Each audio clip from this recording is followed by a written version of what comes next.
when should I stop PPC campaigns and what happens if I do? Here, basically, any campaign is a hypothesis. So whenever you would start the campaign, you are just hoping to get the results that you're looking for. And for that, you have specific evidence. If I'm going to, for example, in exact match target this exact keyword that's describing my product, I have this water bottle in front of me, purified water. So if I'm going to target purified water keyword in exact match, whoever is going to come on Amazon and look for my product, they're going to find and purchase my product, right? So that would be the ideal of whenever something works well. Now, what can happen here is that also, whenever someone comes and they are looking for the specific keyword and there are 2, 3, 4, 5, 10 more or 50 more on the first page of Amazon, competitors are going to show up. Then they're going to choose quickly within 3 to 5 seconds, which one should I click on, right? And that is not anymore Amazon ads issue, that is creative issue.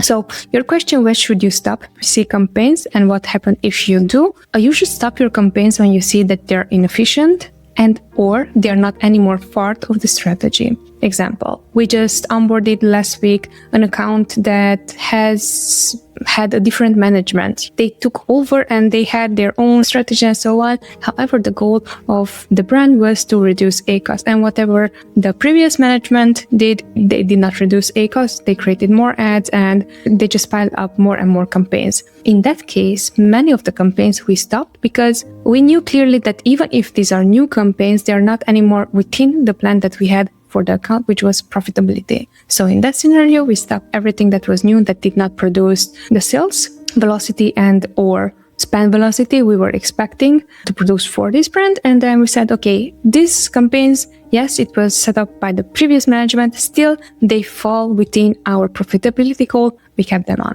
The campaigns that were not anymore a good fit, we paused them. Now, if you are managing your own account and you're asking this question, then you should be considering, when I created this campaign, why did I create it? And if I created this campaign is still within the purpose of why I created the campaign, right? Because if, let's say, 2 years ago, you created a branded, you targeted your own brand, so you created brand defense campaigns for yourself, that should also be the strategy for this year. It's nothing different. But if you were just testing something, let's say AMC audience just came out and you created an account with that structure of adding an AMC audience. Since then, lots of things change. That campaign right now is on a weekly basis. Maybe it's producing 1-2 sales at 200% ACoS. So it's not really the result that you're looking for. That is considered an old strategy. That is campaign that you should be pausing.